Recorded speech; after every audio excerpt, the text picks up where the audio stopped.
They say blood is thicker than water, but I learned that night it can also be colder than ice. My name is Sarah, and if you're watching this from wherever you are in the world, stay with me because what happened next changed everything I thought I knew about family, success, and what it really means to follow your heart when everyone else thinks you've lost your mind. I'd love to know which corner of the globe you're watching from, and if this story speaks to you, make sure to subscribe. Tomorrow's video is one you absolutely can't miss. The chandelier cast dancing shadows across the mahogany table as my sister Amanda raised her wine glass, her perfectly manicured nails catching the light like tiny diamonds. It was our father's 65th birthday dinner at the country club, the kind of place where conversations happen in hushed tones and everyone knows your net worth before they know your name. I sat there in my simple navy dress, the one I'd worn to 3 different family functions because designer clothes seemed like a waste when that same money could spay and neuter 50 cats. "I have an announcement," Amanda said, her voice carrying that practiced confidence she'd perfected in boardrooms across Manhattan. She was the golden child, the one who'd followed Dad's footsteps into corporate law, who drove a BMW and lived in a penthouse with views of Central Park. "Davis and I are expanding our practice. We're opening a second office in Boston." The table erupted in congratulations. My father beamed with pride, raising his own glass as he launched into a speech about legacy and achievement. My brother Marcus nodded approvingly while scrolling through his phone, probably checking his stock portfolio. Even my stepmother Patricia, who usually saved her enthusiasm for her yoga instructor, seemed genuinely impressed. I smiled and clapped along, genuinely happy for Amanda. She'd worked hard for her success, pulling all-nighters through law school, sacrificing weekends and relationships to build something substantial. But as the praise continued to flow around the table like expensive wine, I felt that familiar tightness in my chest, the one that came whenever I found myself in these situations. "And what about you, Sarah?" Patricia asked, her voice carrying that tone people use when they're asking a question they already know will make them uncomfortable. "How's your little project going?" My little project. That's what they called Haven Heart's Animal Rescue, the sanctuary I'd built from nothing over the past 7 years. What started as me taking in strays from the neighborhood had grown into a full operation with 37 acres in upstate New York, housing over 200 animals at any given time. We'd placed nearly 3,000 animals in loving homes, provided emergency veterinary care to thousands more, and created a network of foster families across 3 counties. "Actually, we just hit a milestone," I said, trying to keep the excitement out of my voice because I'd learned that enthusiasm about my work made people uncomfortable. "We placed our 3,000th animal last week, a senior dog named Buster who'd been with us for 8 months. The family drove up from Pennsylvania specifically for him." The silence that followed felt like a physical weight. My father cleared his throat in that way he did when he was about to deliver what he considered constructive criticism, but what usually felt like a precision strike to my confidence. "Sarah, sweetheart," he said, setting down his wine glass with deliberate care, "don't you think it's time you considered something more sustainable, more practical?" I felt my face flush. "Dad, the rescue is sustainable. We've been operating for 7 years. We're registered as a 501c3. We have a board of directors, volunteers, partnerships with veterinary schools. But what's your exit strategy?" Marcus interrupted, finally looking up from his phone. "I mean, long-term, what's the plan? You can't live in a converted barn forever, taking care of other people's unwanted pets." Other people's unwanted pets. The words hit me like a slap. These weren't just pets to me. They were living beings who'd been abandoned, abused, neglected. Every animal that came through our doors had a story, and most of those stories broke my heart before they eventually healed it. "It's not about an exit strategy," I said, my voice quieter now. "It's about doing something that matters." Amanda leaned forward, her expression softening in the way it did when she was about to deliver what she thought was sisterly wisdom. "Sarah, we all admire your compassion, we really do, but you're 34 years old, you're single, you live in the middle of nowhere, surrounded by animals. Don't you want more for yourself?" "I want to save lives," I said simply. The waiter chose that moment to appear with dessert menus, and I used the distraction to excuse myself to the bathroom. I needed a moment to breathe, to remind myself why I did what I did.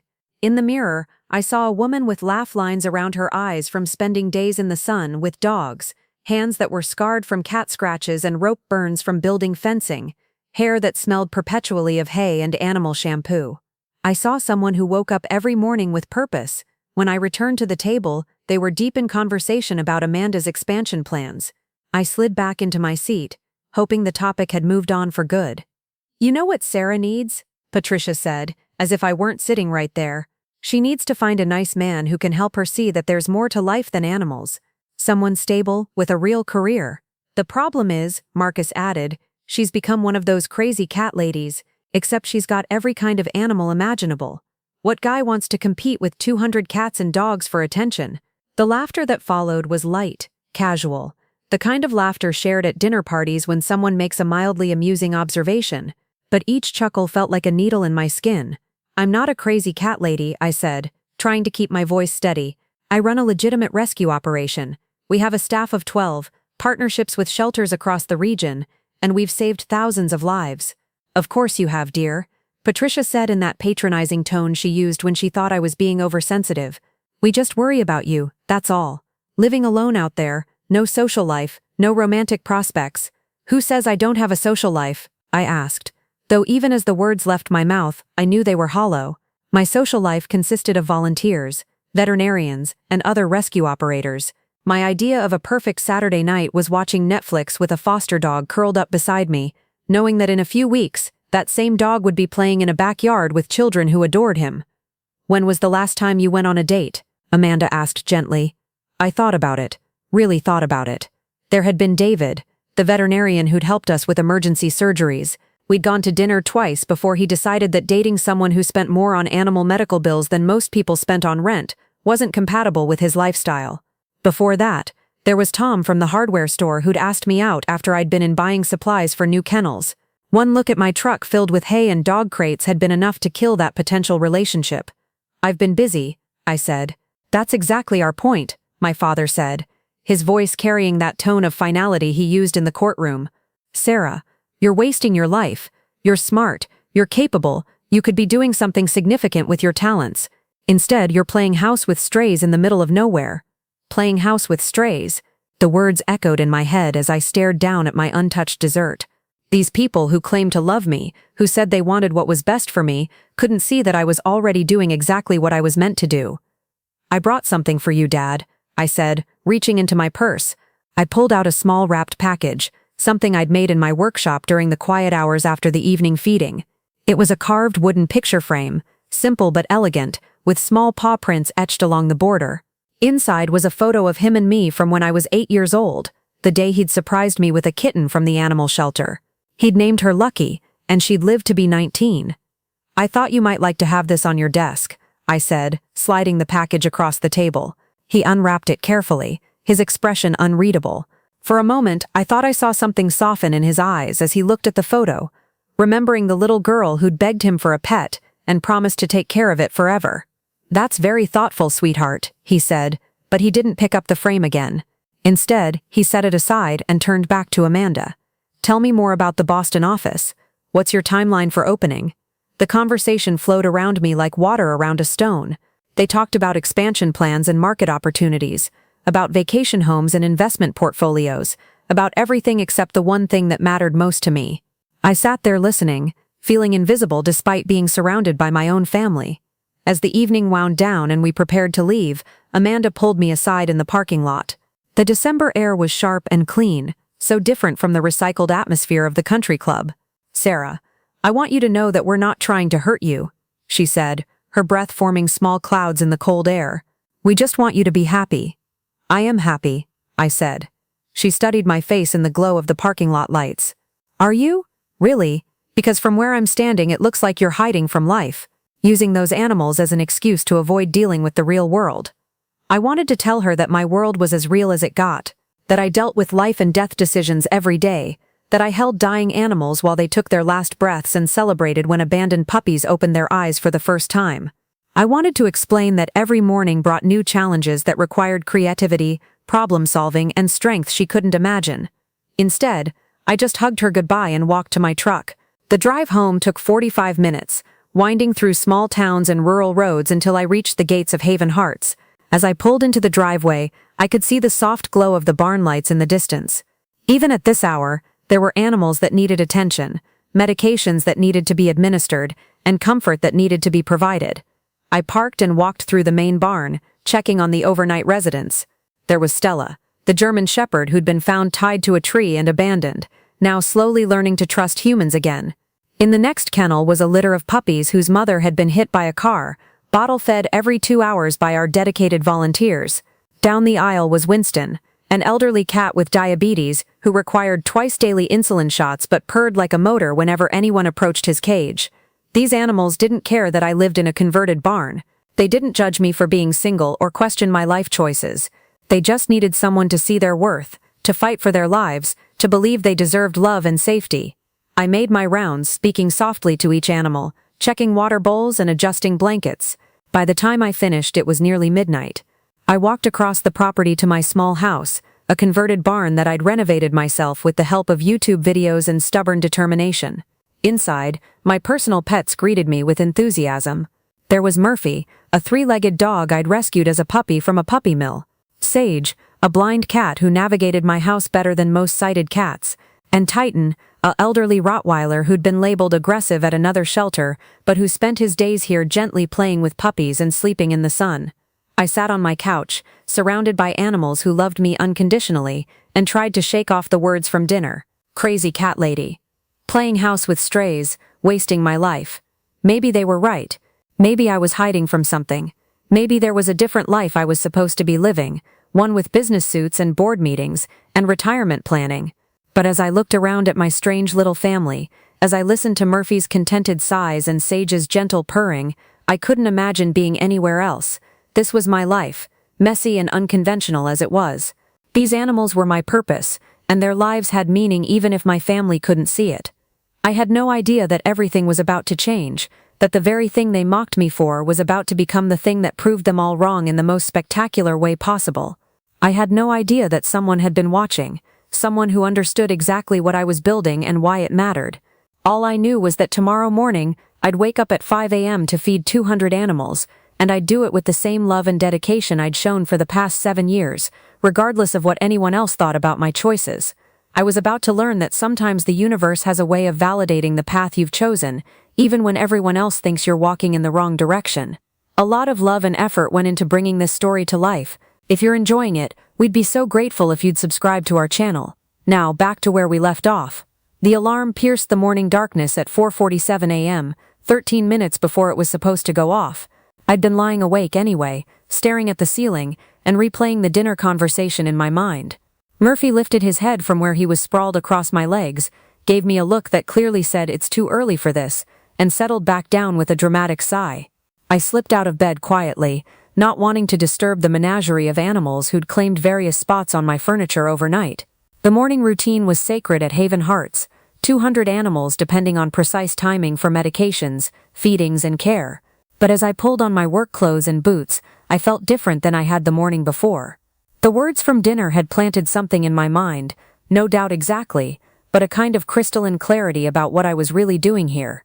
The first stop was always the medical ward, a converted section of the main barn where we housed animals recovering from surgeries or dealing with chronic conditions. I unlocked the door and was greeted by the soft sound of breathing, the rustle of bedding, and the gentle whimper of Rosie, a pit bull mix, who'd been found with a shattered leg after being hit by a car. The surgery to save her leg had cost $3,200 money I'd borrowed against my personal credit card because the emergency fund was already depleted from Winston's diabetes treatment and a complicated surgery for a cat who'd been shot with an arrow. "Good morning, beautiful girl," I whispered to Rosie, checking her bandages and administering her pain medication. She licked my hand with the kind of gratitude that made every sleepless night worth it.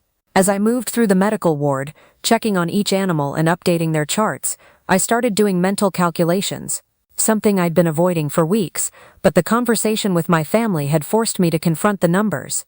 The rescue was sustainable, barely, but it was always a balancing act between income and expenses that would make a tightrope walker nervous. Our funding came from 3 main sources: adoption fees, donations, and fundraising events. The adoption fees barely covered the veterinary costs for each animal. We required full medical workups, spaying or neutering, vaccinations and microchipping before any animal left our facility.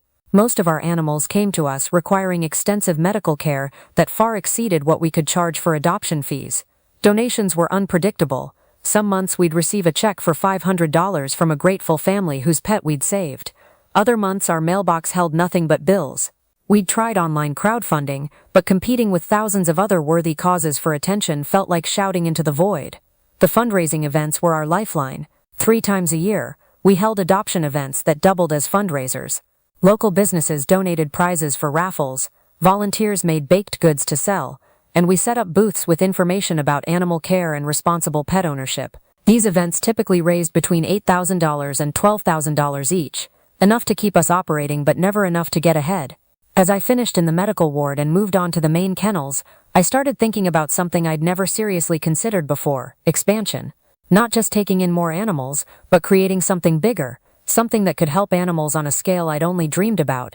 The morning feeding took 2 hours.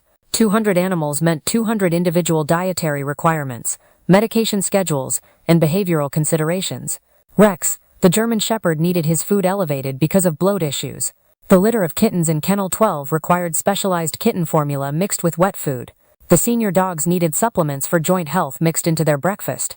I worked methodically, the way I had every morning for 7 years, but my mind was racing ahead to possibilities I'd never allowed myself to imagine.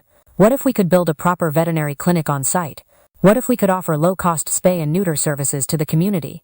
What if we could create an education center where school groups could learn about animal welfare and responsible pet ownership? By 7 a.m., the volunteers started arriving. First was Margaret, a retired teacher who'd been with us for 3 years. She handled all our social media and helped coordinate volunteer schedules. Behind her came Jake, a college student studying veterinary medicine, who spent every spare moment at the rescue gaining hands-on experience. "You're up early, even for you," Margaret observed, noting that I'd already completed the morning medical rounds and was halfway through feeding. "Couldn't sleep," I admitted, filling water bowls in the puppy area. "Everything okay? You seem different today." I paused, considering how to explain the shift that had happened overnight. "I had dinner with my family last night. They think what I'm doing here is a waste of my life." Margaret snorted, a sound that would have been undignified coming from anyone else, but somehow perfectly expressed her opinion of my family's judgment.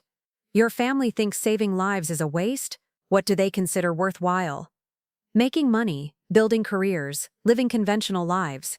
Jake looked up from where he was cleaning kennels.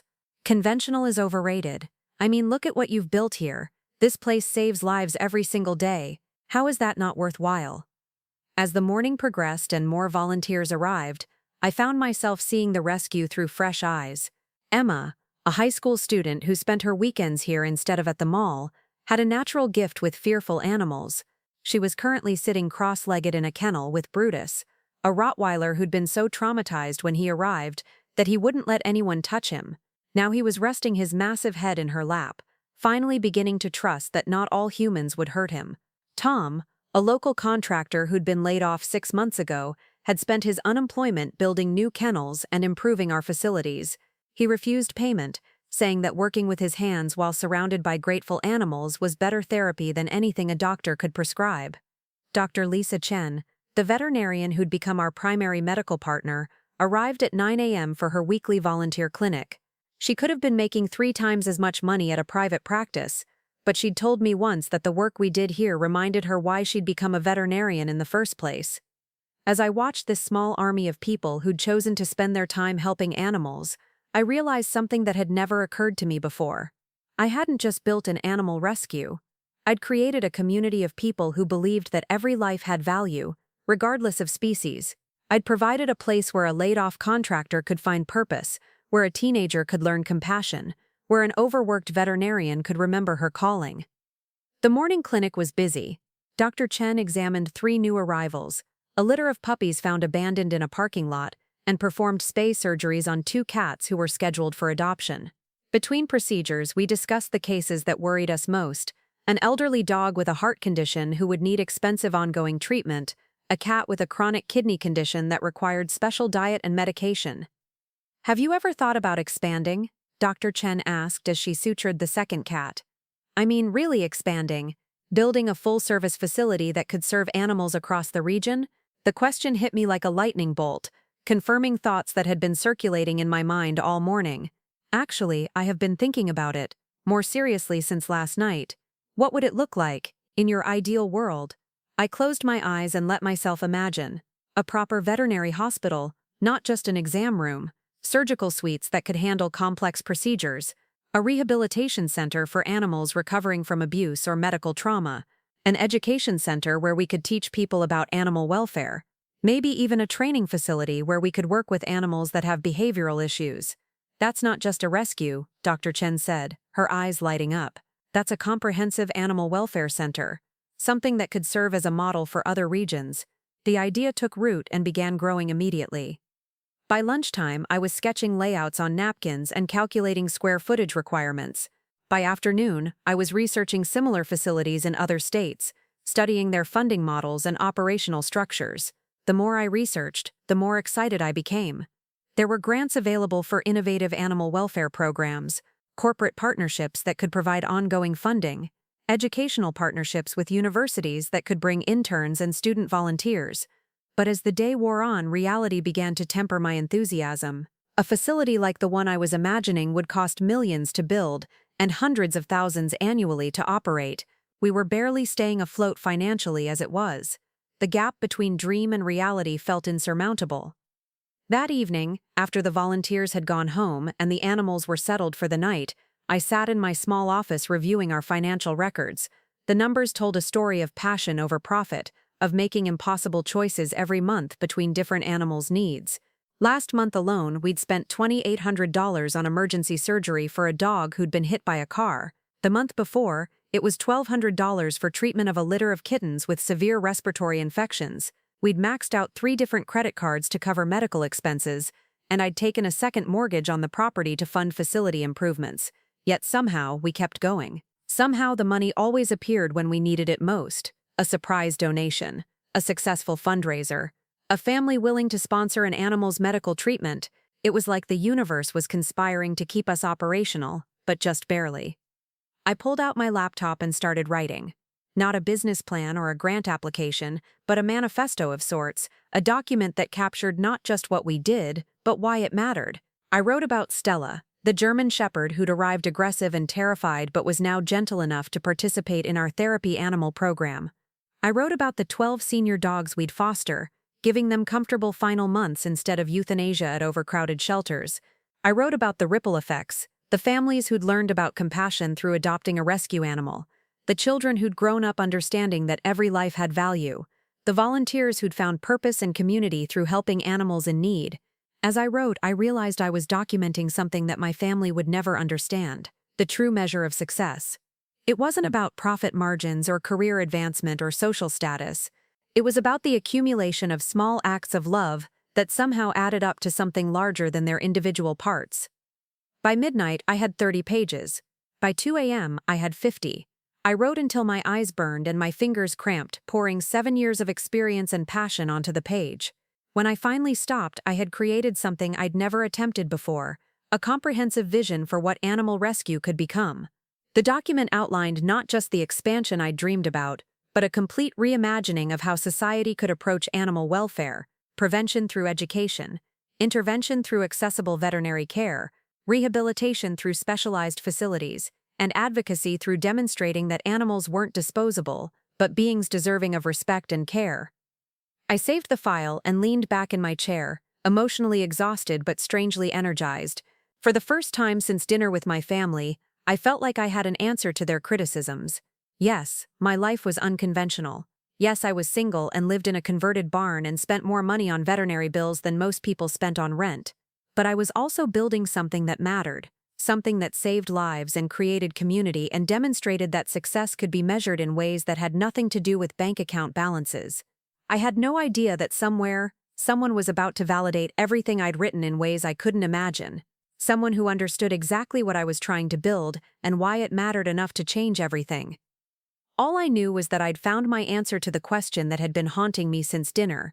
What I was doing with my life wasn't a waste, it was a foundation, and I was about to build something extraordinary on top of it.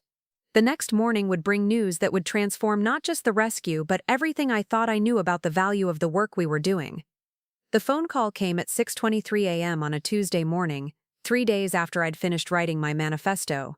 I was in the middle of administering insulin to Winston when my cell phone rang with a number I didn't recognize, local area code, but that didn't mean much. We got calls from all over the region about animals in need.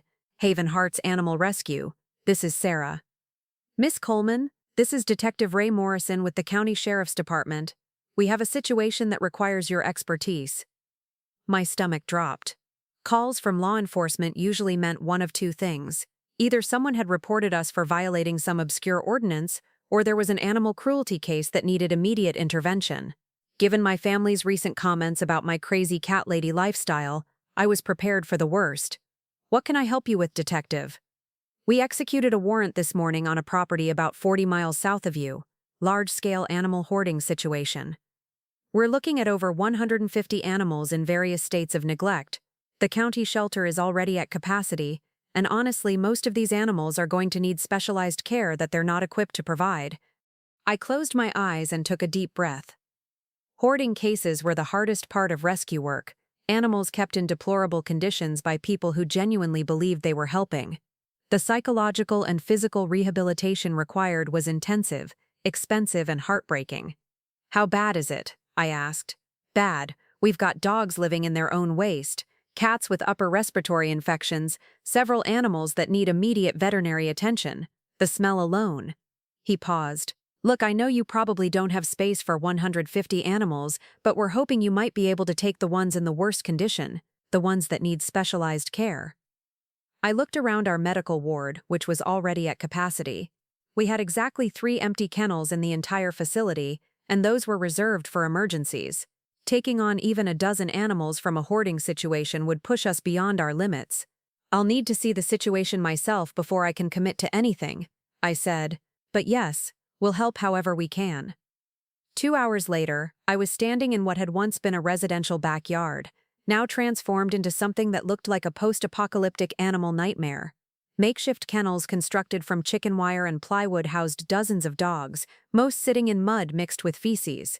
Cats wandered freely, many showing signs of untreated injuries and illness. The smell was overwhelming, a combination of waste, infected wounds, and decay that made my eyes water. Detective Morrison led me through the property, explaining what they'd found. The homeowner, an elderly woman named Dorothy Jenkins, had started taking in strays 15 years ago with good intentions. What began as helping a few neighborhood cats had spiraled into a situation where she was completely overwhelmed but unable to stop taking in more animals. She's not a monster, Morrison explained as we walked past a dog that was clearly suffering from an advanced case of mange. She genuinely believes she's saving these animals, but she's been feeding them table scraps and whatever expired food she could get from local stores. No veterinary care, no proper shelter. Most of these animals have never been outside this yard. I knelt down next to a small terrier mix who was huddled in the corner of a wire enclosure. She was so thin I could count her ribs, and her eyes were clouded with infection. When I reached toward her, she didn't even have the energy to move away. This one won't make it without immediate intervention, I said, gently scooping her up. She weighed maybe 8 pounds and should have weighed 15. How many are in this condition? At least 20 that we've identified so far, maybe more. I spent the next 3 hours doing triage, identifying the animals that needed immediate medical attention and those that might be stable enough to go to the county shelter temporarily. By the end of my assessment, I'd committed to taking 37 animals, far more than we had space for, but I couldn't walk away from animals that would die without specialized care. The logistics of transporting 37 animals, setting up temporary housing, and arranging immediate veterinary care for the critical cases consumed the next 48 hours. I converted our visitor center into a temporary quarantine area, borrowed kennels from other rescues, and called in every favor I had with local veterinarians. Dr. Chen worked around the clock with me, performing emergency surgeries and treatments. The little terrier mix, who we named Hope, required surgery to repair a ruptured hernia. 3 cats needed their eyes removed due to severe infections. A German Shepherd had a leg that had been broken weeks earlier and healed incorrectly, requiring it to be rebroken and reset. The veterinary bills for the first week alone totaled $18,000. I put it on credit cards we didn't have room on, took out a personal loan, and sent desperate emails to every donor on our mailing list. The response was overwhelming. People donated money, supplies, and volunteer hours. But even with the community support, we were burning through resources at an unsustainable rate. By Friday of that first week, I was running on 3 hours of sleep and pure adrenaline. I was in the temporary quarantine area, hand-feeding a puppy who was too weak to eat on his own, when Margaret found me. "Sarah, you need to see this," she said, holding her tablet with a grim expression. On the screen was a news article from the local paper. Local animal hoarder surrenders 150 animals to authorities. The article was factual enough, but buried in the middle was a quote that made my blood run cold. Some residents have expressed concern about the number of animals being housed at area rescue facilities, the article read. County Commissioner Patricia Hendricks noted that while animal rescue is admirable, there may be legitimate questions about whether private individuals should be permitted to house large numbers of animals on residential properties without proper oversight. Patricia Hendricks, my stepmother. I read the article 3 times, my hands shaking with anger and disbelief. While I was maxing out credit cards and working around the clock to save animals that would otherwise be euthanized, Patricia was planting seeds of doubt about the legitimacy of what we were doing. There's more, Margaret said quietly, scrolling to the comments section. Look at this. The comments were a mix of support and criticism, but several stood out for their inside knowledge of our operations. Comments about our financial situation, our housing arrangements, even speculation about my mental health, comments that could only have come from people who knew details about my personal life. Someone's been talking, I said. It gets worse. Look at this email that came in this morning. Margaret pulled up our rescue email account and showed me a message from the county health department. They were scheduling a routine inspection of our facilities for the following Wednesday. Routine inspections weren't routine. They were typically triggered by complaints. I sat down hard in the folding chair next to the puppy's kennel, feeling like the walls were closing in.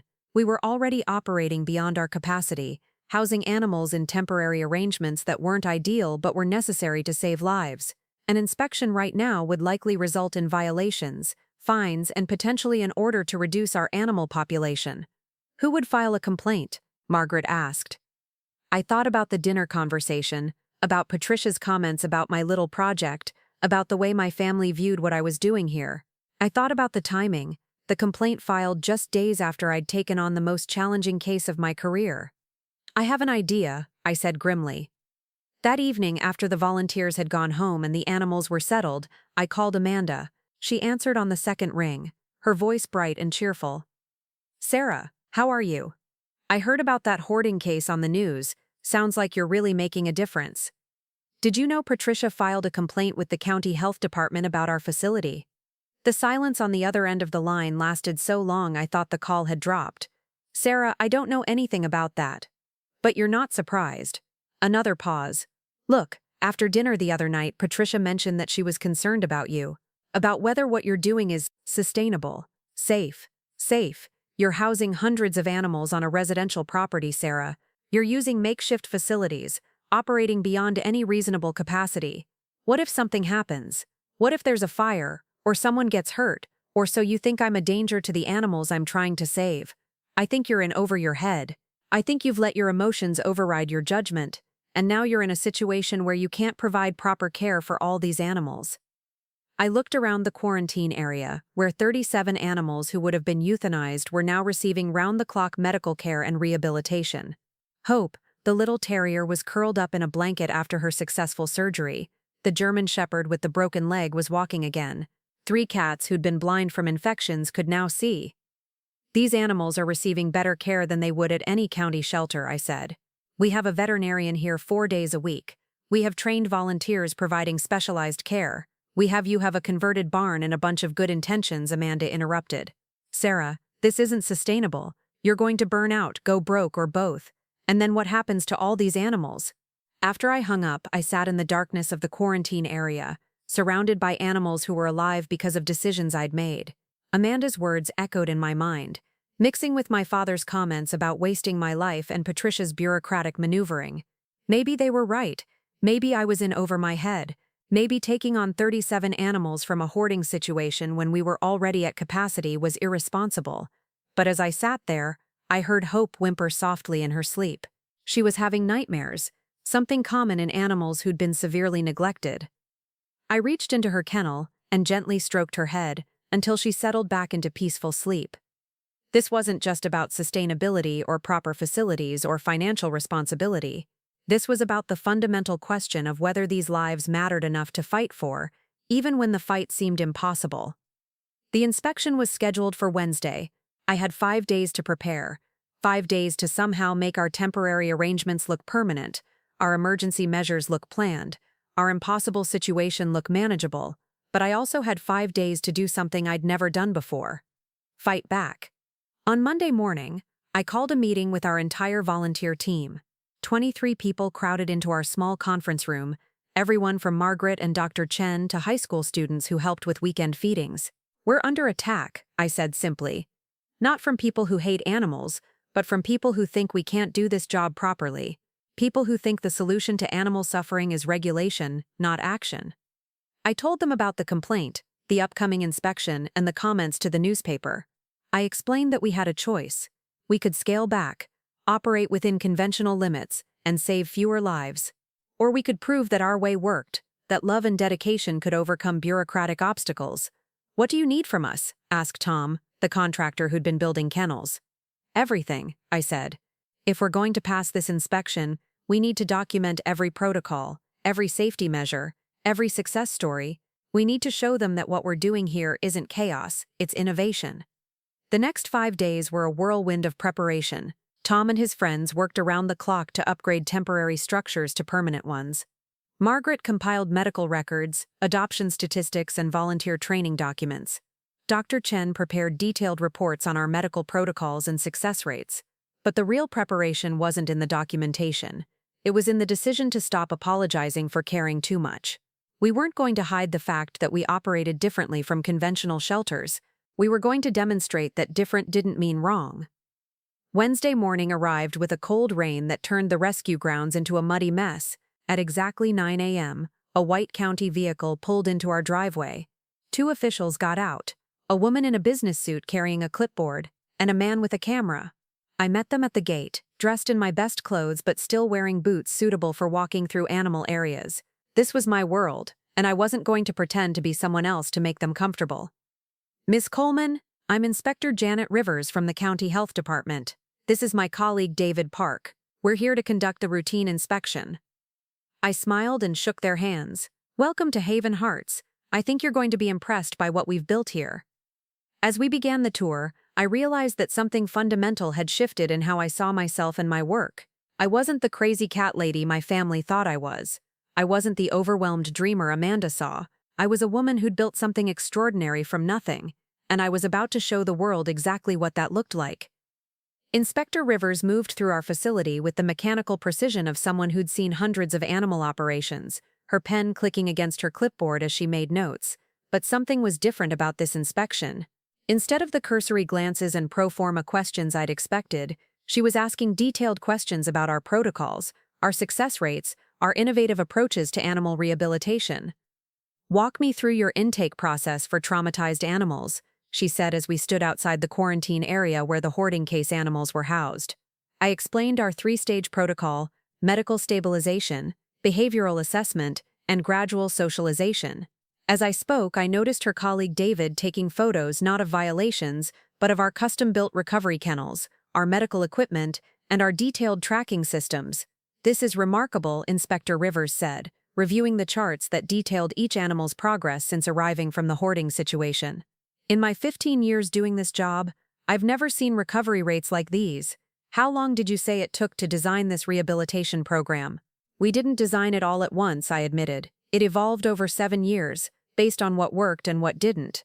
Every animal teaches us something new." She nodded thoughtfully and made another note. We continued the tour, visiting our main kennels, our medical facility, our volunteer training areas. At each stop, she asked questions that seemed less about finding violations and more about understanding our methods. When we reached the outdoor play areas, she paused to watch Stella, the German shepherd who'd arrived aggressive and fearful, now gently playing with a group of puppies under volunteer supervision. "That dog was labeled dangerous at her previous shelter," I explained. "She was scheduled for euthanasia when we took her in.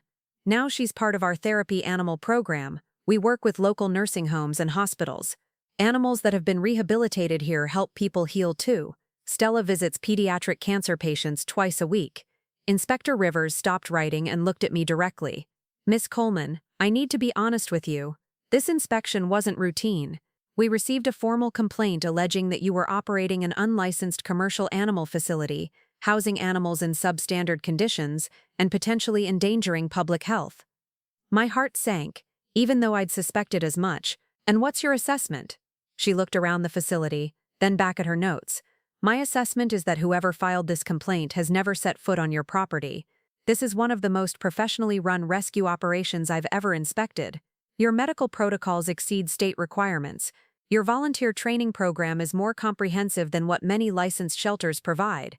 And your success rates, she shook her head in amazement. You're placing 94% of your animals in permanent homes, with a return rate of less than 2%.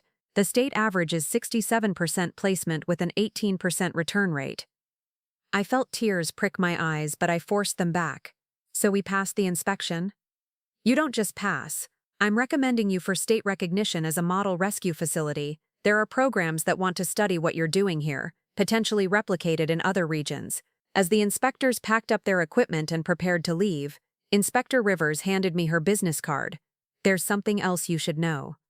The complaint that triggered this inspection included some very specific allegations about your facility's finances, your personal background, even details about your family situation. Information that could only have come from someone with intimate knowledge of your personal life. My stomach churned. I'd suspected family involvement, but hearing it confirmed was still devastating. I can't tell you who filed the complaint, she continued, but I can tell you that it's now part of the public record, and based on what I've seen today, I'd say someone has seriously underestimated what you've accomplished here. After they left, I sat in my office staring at the business card, processing what had just happened. Not only had we passed the inspection, but we'd been recognized as exceptional. The very thing my family had tried to use to shut us down had instead validated everything we'd built. But the sting of betrayal was still sharp. Someone in my family had provided detailed personal information to try to destroy what I'd spent 7 years building. Someone who claimed to love me had tried to use bureaucracy as a weapon against the work that gave my life meaning. That evening, I called Dr. Chen and shared the news about the inspection results. Her reaction was immediate and electric. Sarah, this is huge. State recognition opens doors to grants, partnerships, corporate sponsorships. Do you realize what this could mean for your expansion plans? I haven't really thought about it yet.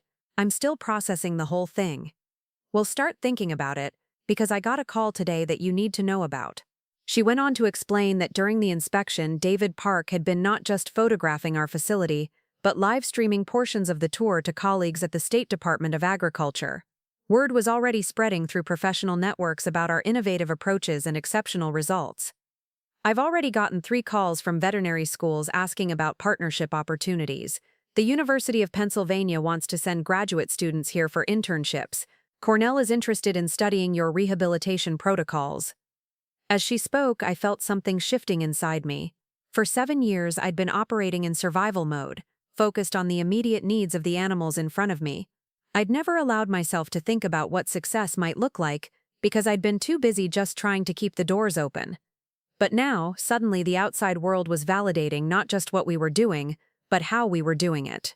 The unconventional approaches my family saw as proof of my instability were being recognized as innovations worth studying and replicating. The next morning brought an email that changed everything. The subject line was simple: recognition leads to opportunity. The sender was someone named Michael Torres from the Morrison Foundation, a name I didn't recognize. Dear Ms. Coleman, the email began.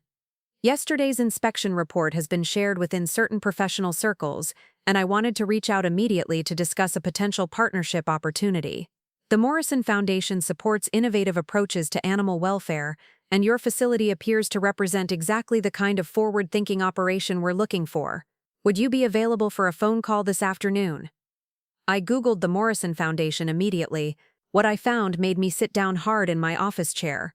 They were a major philanthropic organization focused on animal welfare, environmental conservation, and community development. Their grants typically ranged from $50,000 to $2 million, and they'd funded some of the most successful animal welfare programs in the country. The phone call that afternoon lasted 2 hours. Michael Torres explained that the foundation had been looking for an established rescue operation that could serve as a pilot program for a new initiative, comprehensive community animal welfare centers that combined rescue, rehabilitation, education, and low-cost veterinary services. Your facility already incorporates most of these elements, he said. What we're proposing is funding to help you expand and formalize these programs, then document the model so it can be replicated in other communities. What kind of funding are we talking about? I asked, hardly daring to hope. For the right project, anywhere from $500,000 to $5 million over 3 years. But more than money, we're offering expertise, partnerships with universities and veterinary schools, and connections to other organizations doing similar work. After the call ended, I sat in stunned silence. $5 million. Enough to build the comprehensive facility I'd dreamed about, enough to hire full-time staff, expand our medical capabilities, create the education center I'd envisioned. But more than the money, it was the validation. Someone understood what I was trying to build. Someone saw the potential in the work we were doing. That evening, I called a volunteer meeting. The same 23 people who'd rallied to help us prepare for the inspection gathered in our conference room, but this time the energy was completely different. We passed the inspection, I announced, and the room erupted in cheers and applause. But that's not the big news, I continued. The big news is that our work here is being recognized on a state and national level. We're being offered opportunities that could transform not just our rescue, but how animal welfare is approached across the country. I told them about the Morrison Foundation, about the potential funding, about the universities that wanted to partner with us. As I spoke, I saw something beautiful happening in that room.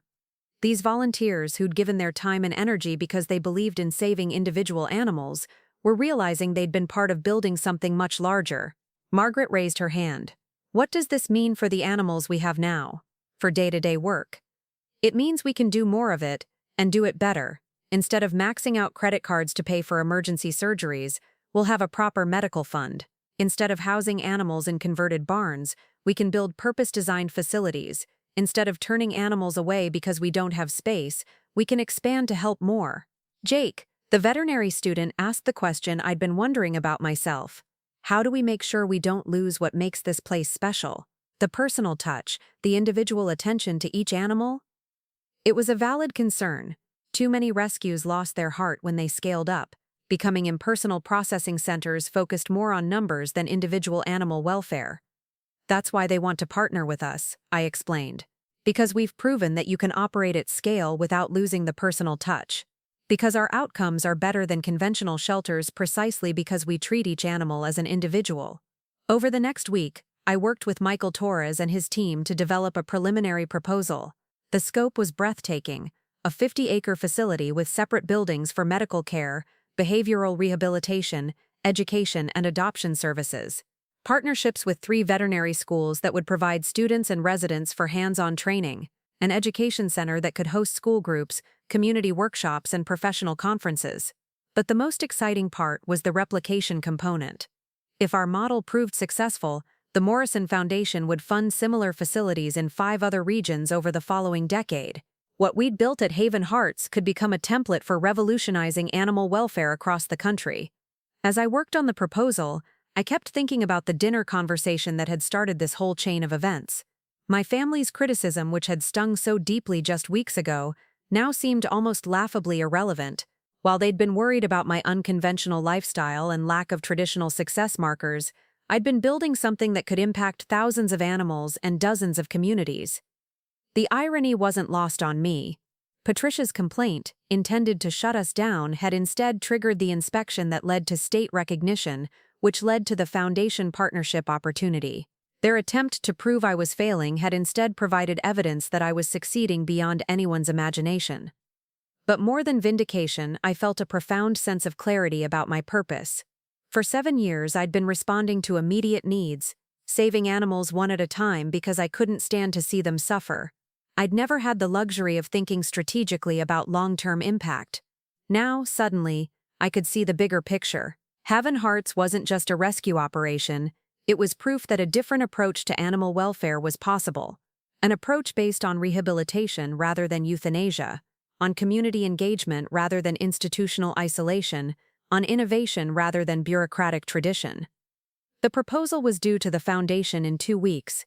As I put the finishing touches on the document that could transform everything, I realized I had one more call to make. I picked up my phone and dialed Amanda's number. "Sarah," she answered, surprise clear in her voice. "How did the inspection go?" "Better than expected," I said. Actually, I'm calling because I wanted you to know that I've been offered a multi-million-dollar partnership to expand the rescue into a regional animal welfare center. The silence on the other end lasted so long I thought the call had dropped. Sarah, that's incredible. I mean, congratulations, I had no idea. The funny thing is, I continued, the opportunity came directly from the inspection that Patricia's complaint triggered, so I guess I should thank her for trying to shut us down. Another pause. Sarah, about that complaint, I want you to know that I tried to talk her out of it. I told her it was wrong to interfere with your work like that. But you didn't warn me it was coming. No, I didn't, and I'm sorry about that. Amanda, I need you to understand something. What I'm doing here isn't a hobby or a phase or a way to avoid real life.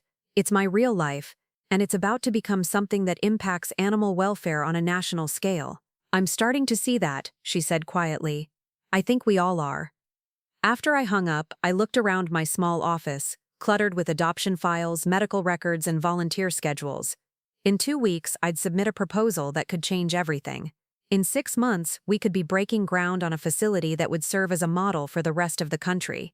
But tonight, I had 37 animals from a hoarding case who needed their evening medications, 200 other animals who needed feeding and comfort, and volunteers who needed coordination for tomorrow's activities. The work that had brought us to this moment, the day-to-day care of individual animals, would always be at the heart of everything we built. No matter how large we grew, or how many accolades we received, it would always come back to the simple act of seeing worth in a life that others had given up on. As I locked up the office and headed out for evening rounds, I felt something I hadn't experienced in 7 years of running the rescue. I felt like I was just getting started. The email from the Morrison Foundation arrived on a Thursday morning at 7:42 a.m., just as I was finishing the medication rounds for our critical care animals. The subject line was professionally neutral, proposal review status update, but my hands were shaking as I opened it because I knew this single message would determine the trajectory of everything we'd built. Dear Miss Coleman, it began, the Morrison Foundation Board of Directors has completed their review of your comprehensive proposal for the Haven Hearts Regional Animal Welfare Center. We are pleased to inform you that your proposal has been approved for full funding in the amount of $4.8 million over 3 years, with an additional $200,000 planning grant to begin immediately. I read the sentence 3 times before the words sank in. $4.8 million. Not thousands, not hundreds of thousands, millions. The email continued, your facility has been selected as our flagship partnership for the Community Animal Welfare Initiative. Beyond the financial support, you will have access to our network of architectural consultants, veterinary specialists, and program development experts. We believe Haven Hearts represents the future of animal welfare, and we're committed to helping you build something that will serve as a model for communities across the nation. I sat down hard in the folding chair next to Winston's kennel, the elderly diabetic cat who'd been with us for 18 months. He opened one eye, assessed that I wasn't there for his breakfast, and went back to sleep. Such a normal moment in the middle of something completely life-changing. The planning grant meant we could start immediately, hire architects, conduct feasibility studies, begin the permitting process for the new facility. The full funding would support construction of a 15,000-square-foot facility with surgical suites, rehabilitation pools, specialized housing for different types of animals, and an education center that could host conferences and training programs. But perhaps most importantly, it included funding for staff salaries. For 7 years, I'd been the only paid employee, supplementing my minimal salary with credit card debt and personal loans. Now we could hire a full-time veterinarian, animal behaviorists, education coordinators, and support staff. My phone rang before I could finish reading the full email. It was Michael Torres. Congratulations, Sarah. The board was unanimous in their decision. In my 12 years with the foundation, I've never seen a proposal generate this level of excitement. I'm still processing it, I admitted. This is going to change everything. That's exactly the point. But before we talk about the future, I have some news about the present. Are you familiar with the Washington Post? My stomach flipped. The newspaper? Yes. Why? They're running a feature story about innovative animal welfare programs, and Haven Hearts is going to be the centerpiece. The reporter Jessica Martinez has been following your story since the inspection report went public. She wants to do an in-depth profile about how a small rescue operation became a national model, a national newspaper. I thought about my family reading an article about the work they'd dismissed as a waste of my life. I thought about Patricia, who'd tried to shut us down with bureaucratic complaints, seeing our work validated in one of the country's most respected publications. When does the story run? Next Sunday. Front page of the style section, with a photo spread. Jessica spent yesterday interviewing Dr. Chen, some of your volunteers, even the county inspector who initially recommended you for state recognition. After the call ended, I walked through the facility with new eyes. The converted barn that had housed our first animals would soon be just one building in a comprehensive campus. The makeshift medical area where Dr. Chen had performed hundreds of surgeries would be replaced by a state-of-the-art veterinary hospital. The volunteer break room, currently a corner of my office with a coffee pot and folding chairs, would become a proper training center. But as I walked, I made a mental note of the things that couldn't change, the elements that made Haven Hearts special regardless of the facilities. The way Margaret greeted every volunteer by name and somehow remembered details about their families and jobs. The tradition of naming each animal carefully, never just assigning numbers. The practice of taking graduation photos when animals left for their forever homes, creating a visual celebration of each success. The volunteers arrived for the morning shift to find me sitting in the parking area, staring at my phone with what must have been a shell-shocked expression. "Sarah?" Jake approached cautiously. "Everything okay? You look like you've seen a ghost." "We got the grant," I said simply. "Which grant?" Margaret asked. Then her eyes widened. "Wait, the grant. The Morrison Foundation grant?" I nodded, and suddenly I was surrounded by cheering volunteers. Someone started crying. I think it was Emma, the high school student who'd been working with traumatized animals. Tom, the contractor, picked me up and spun me around, whooping like we'd won the lottery. Which, in a way, we had. "How much?" Margaret asked when the celebration died down. $4.8 million. The second round of cheering was even louder than the first. Dr. Chen, who'd arrived during the commotion, stood with her hands over her mouth, tears streaming down her face. "Do you know what this means?" she said when she could speak. "We can build rehabilitation pools for water therapy. We can have separate surgical suites for routine and emergency procedures.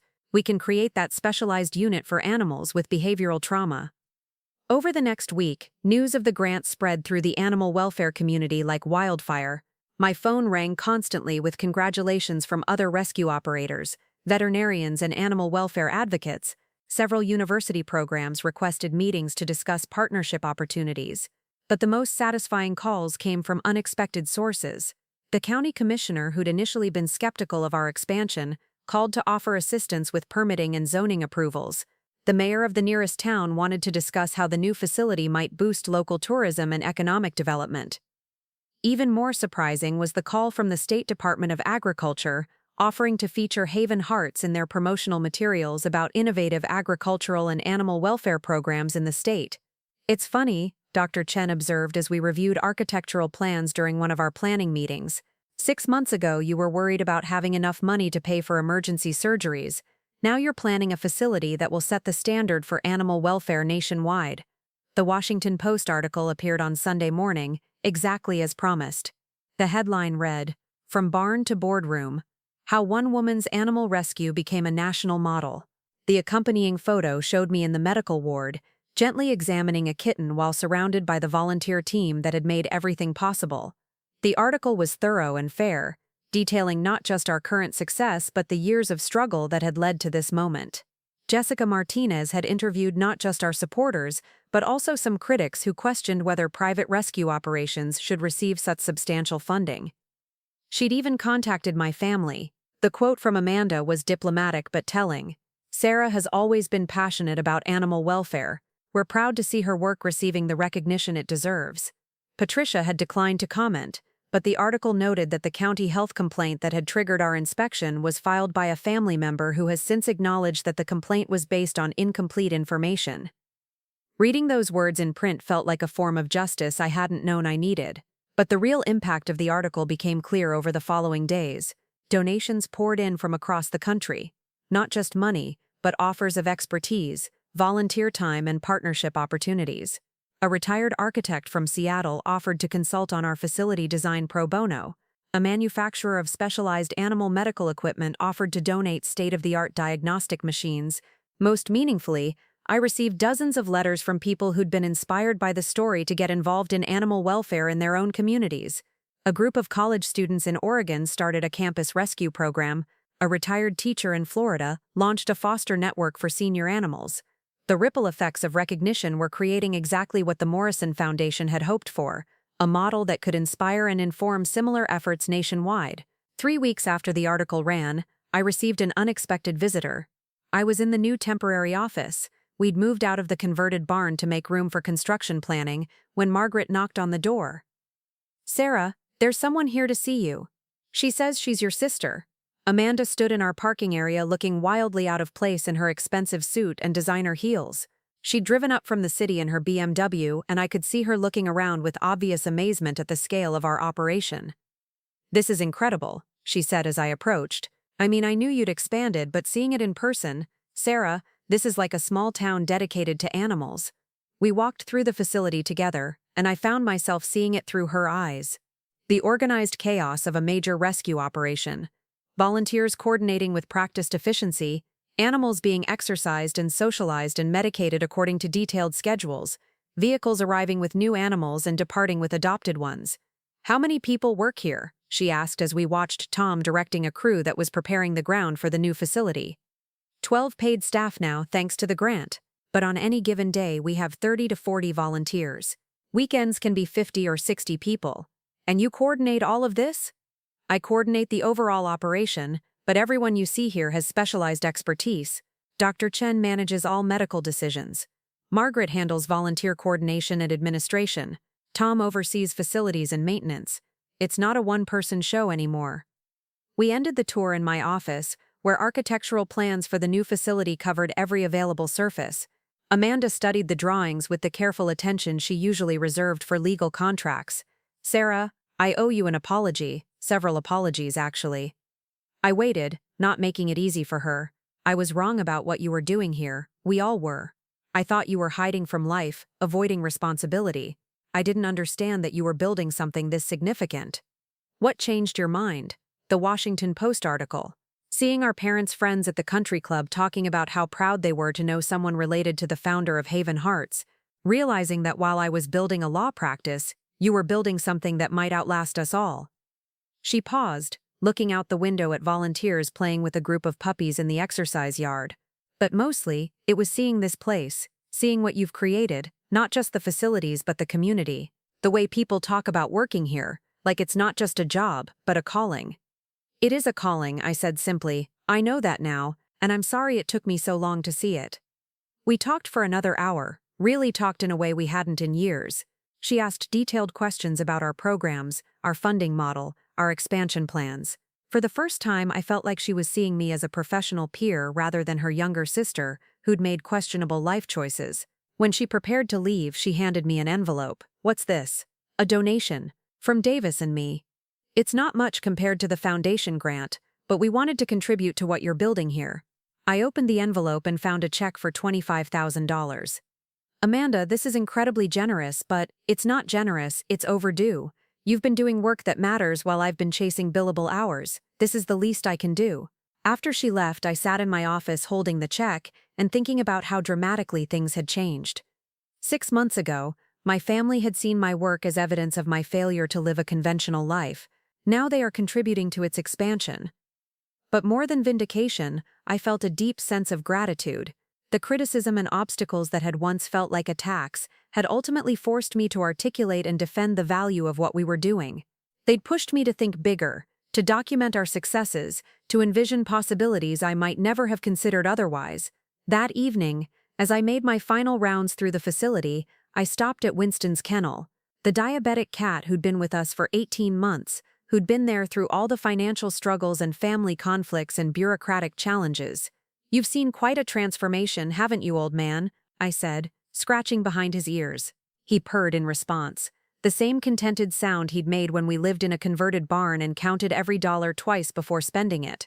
Some things, the best things, didn't change just because the circumstances around them transformed. The work would always be about individual animals who needed care and love and a chance at a better life. Success would always be measured in lives saved, not dollars raised or recognition earned. But now we could save more lives, serve more animals, and help more communities understand that every creature deserved dignity and care. As I turned off the lights and headed home, I realized that the turnaround wasn't just about external recognition or financial support. It was about finally understanding that the unconventional path I'd chosen wasn't a detour from success, it was success itself, just defined by different metrics than the ones my family had always used. Tomorrow, construction would begin on a facility that would serve as a model for animal welfare nationwide. But tonight, I was still the same person who'd started this journey 7 years ago with nothing but love for animals and a stubborn refusal to accept that suffering was inevitable. The difference was that now the world was paying attention. The phone call that changed everything came at 11:47 p.m. on a Wednesday night, 3 weeks after submitting our proposal to the Morrison Foundation. I was in the medical ward checking on Rosie, the pit bull mix from the hoarding case, when my cell phone lit up with an unknown number. After 7 years of rescue work, I'd learned that late-night calls usually meant emergency situations, injured animals found on roadsides, abuse cases requiring immediate intervention, or heartbroken families surrendering beloved pets they could no longer care for.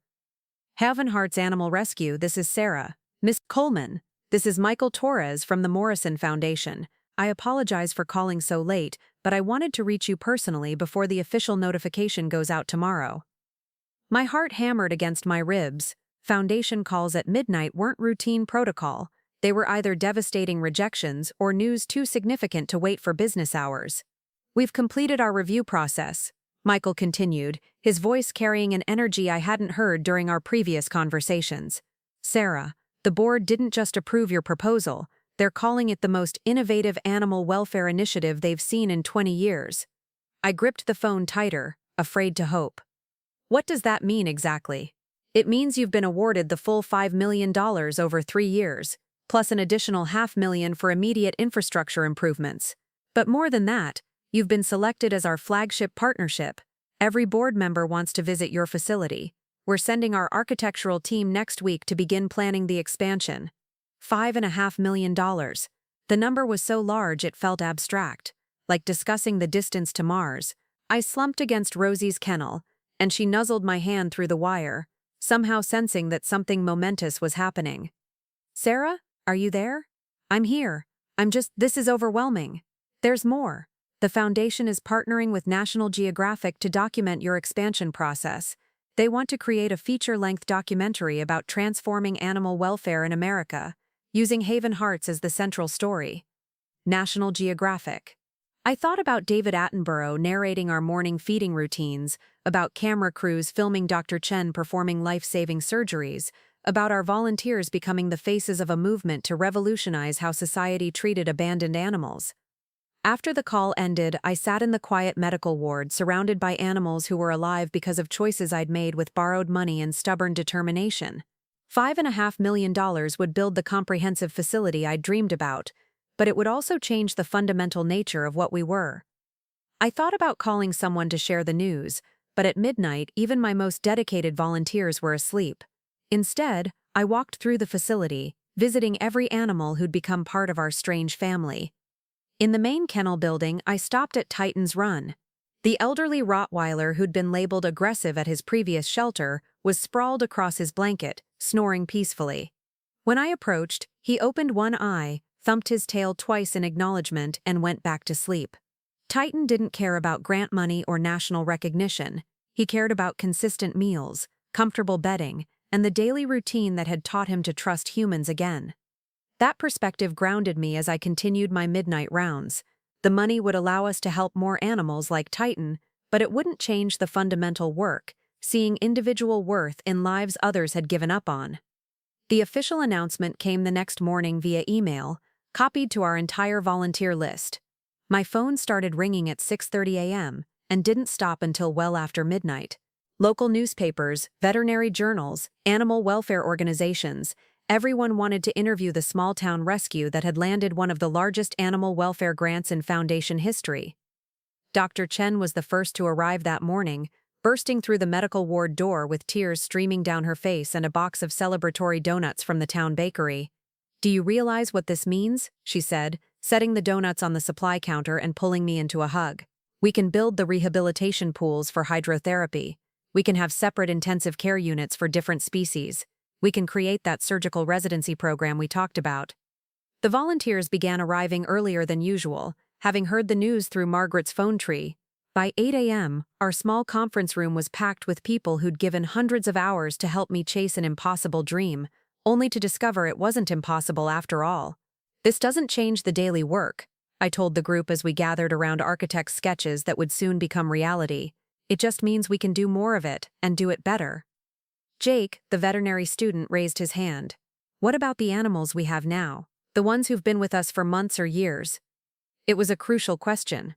Some of our long-term residents had become so integrated into our operations that they were practically staff members. Winston, the diabetic cat, had been with us for 18 months, not because he was unadoptable, but because his medical needs required such specialized care that most families couldn't manage his treatment. That's actually part of the plan, I explained, pulling out detailed charts I'd included in the grant proposal. The new facility will include a sanctuary section for animals with special needs who may never be suitable for traditional adoption. Animals like Winston will have permanent homes here, but they'll also serve as ambassadors for our education programs. Tom, the contractor who'd been building kennels with donated materials, stood up with a grin that could have powered the entire facility. I've been waiting my whole career to build something like this, a facility designed from the ground up specifically for animal welfare, using every innovation in the field. Margaret was already making lists, her teacher instincts taking over. We'll need to hire additional staff, expand our volunteer training program, develop new protocols for the increased capacity. The planning consumed the next 6 weeks. Foundation architects arrived with tablets and measuring devices, documenting every square foot of our current operation. They interviewed volunteers about workflow efficiency, observed Dr. Chen's medical procedures, and even timed our feeding routines to understand optimal facility design. But the real transformation began with the media attention. The local newspaper story about our grant led to features in regional publications, which caught the attention of national animal welfare magazines. Each article brought more volunteers, more donations, and more recognition for our innovative approaches. The breakthrough came when Jennifer Walsh, a producer for 60 Minutes, called to discuss featuring our story in a segment about revolutionary approaches to animal welfare. 3 weeks later, a camera crew spent 4 days at Haven Hearts, documenting everything from our intake procedures to our volunteer training programs. What makes your approach different? Jennifer asked during our on-camera interview. Standing in the middle of our main kennel building, where 50 dogs of various sizes and ages were being exercised and socialized by volunteers. Most shelters operate on a processing model, I explained, watching Emma work with Brutus, the traumatized Rottweiler who now greeted visitors with gentle curiosity instead of fear. Animals come in, get basic medical care, and either get adopted quickly or face euthanasia. We operate on a rehabilitation model. Every animal gets individualized assessment and treatment, whether that takes weeks or months. But isn't that more expensive and time-consuming? Initially, yes, but our adoption success rate is 94%, with less than 2% of animals being returned. When you invest in proper rehabilitation, you create permanent solutions instead of temporary fixes. The 60 Minutes segment aired on a Sunday evening in November, reaching an audience of 12 million people. By Monday morning, our phone system crashed from the volume of calls. Donations poured in from across the country, not just money, but offers of expertise, volunteer time, and partnership opportunities. A veterinary equipment manufacturer offered to donate $200,000 worth of diagnostic machines for the new facility. An architect from Portland volunteered to design our education center pro bono. A group of retired teachers from Florida requested training materials so they could start a similar program in their community. But the most unexpected response came from my own family. I was reviewing construction timelines when Margaret knocked on my office door. "Sarah, your father is here. He's in the parking lot and he looks different." I found him standing next to his Mercedes, staring at the organized chaos of our evening volunteer shift. 50 people were arriving for feeding time, walking dogs, cleaning kennels, and providing socialization for animals with behavioral challenges. He looked overwhelmed by the scale of the operation, like someone discovering a hidden city in his own backyard. "Dad?" I approached cautiously.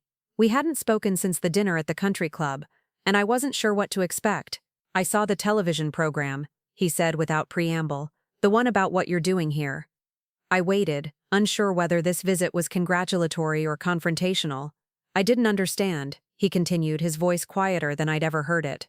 "When you talked about your work, I thought this was just a hobby that had gotten out of hand. It started small, I admitted, but it grew because the need was so great. He nodded slowly, watching Tom direct a group of volunteers who were constructing new exercise areas. The reporter said you've placed over 3,000 animals in homes. Is that accurate? 3,247 as of last week. And you've been doing this for 7 years. Yes. He was quiet for a long moment, processing numbers in the way that lawyers process evidence. That's over 400 animals per year. Sarah, that's not a hobby. That's not even just a business. That's a significant social service. I felt something crack inside my chest, a wall I'd built to protect myself from his disappointment. That's what I've been trying to tell you. I know, and I'm sorry I didn't listen. We walked through the facility together, and I found myself explaining our programs with the same pride I'd felt during the television interview. I showed him our medical protocols, our volunteer training systems, our partnerships with veterinary schools. For the first time in my adult life, my father asked questions about my work that weren't thinly disguised criticism. When we reached the new construction site where foundation work had begun for the expanded facility, he stopped and stared at the architectural plans posted on the temporary fence. This is going to be enormous, he said. 15,000 square feet, plus outdoor areas.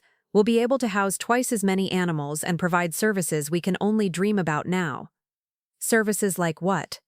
Hydrotherapy pools for animals recovering from injuries, specialized units for different types of behavioral rehabilitation, an education center where school groups can learn about animal welfare, training facilities for therapy animals. He studied the plans with the same attention he'd once given to complex legal documents. Who's funding this? The Morrison Foundation awarded us a $5.5 million grant. $5.5 million? He looked at me with something I'd never seen before, professional respect. Sarah, grants of that magnitude aren't given to hobbyists. They're awarded to organizations with proven track records and exceptional potential for impact. I know. Do you? Do you understand what this represents? This is validation at the highest level. This is recognition that what you've built here is significant enough to serve as a model for others. As we finished the tour and returned to the parking area, my father handed me an envelope. What's this? A contribution from your mother's estate. She always believed in helping animals, and I think she would have wanted to support what you're building here. I opened the envelope and found a check for $50,000. Dad, this is incredibly generous, but I can't accept money from Mom's estate for— Yes, you can, and you will. Consider it her investment in your future. He paused before getting into his car, looking back at the bustling activity of our evening shift. Sarah, I owe you an apology. Several apologies, actually. I was wrong about what you were doing here. I was wrong about the value of this work, and I was wrong about you. After he left, I stood in the parking lot, holding the check and processing the conversation. The man who'd dismissed my work as a waste of my education had just handed me $50,000 and called it an investment in my future. But more than the money, it was the recognition that mattered. For the first time, my father had seen me as someone who'd built something valuable, rather than someone who'd failed to live up to conventional expectations. That evening, as I made my final rounds through the facility, I stopped at each animal who'd been with us since the early days. Stella, the German shepherd who'd arrived aggressively and was now part of our therapy program. Winston, the diabetic cat who required twice-daily insulin injections. Titan, the elderly Rottweiler who'd taught us that aggressive labels often masked trauma rather than temperament. These animals had been with me through the financial struggles, the family conflicts, and the bureaucratic challenges. They'd been my constant companions during the years when I wasn't sure if what I was building would survive from month to month. Now they'd be part of something unprecedented, a comprehensive animal welfare center that would serve as a model for communities across the country. The work that had once felt like swimming against the current had become the current itself, carrying others toward a better understanding of what was possible when you refused to accept that suffering was inevitable. The next morning brought news that construction would begin ahead of schedule. By spring, we'd have the new facility. By summer, we'd be hosting the first cohort of veterinary students in our residency program.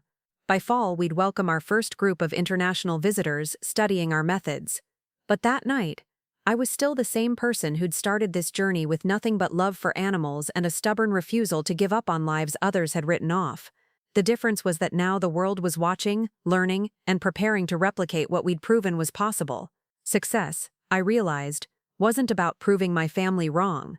It was about proving that love, persistence, and vision could transform not just individual lives, but entire systems, and we were just getting started.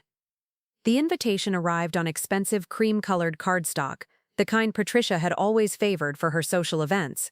Gold-embossed lettering announced the annual Hendricks Foundation Charity Gala, a fundraiser for the local hospital's new children's wing. At the bottom, in Patricia's precise handwriting, "Sarah, I hope you'll join us. It's time we talked. Juldre Sul." I stared at the invitation for a long time, sitting in my new office in the administration building of our nearly completed facility. Through the window, I could see construction crews putting finishing touches on the medical center, where state-of-the-art surgical suites would soon replace the converted barn room where Dr. Chen had performed miracles with basic equipment.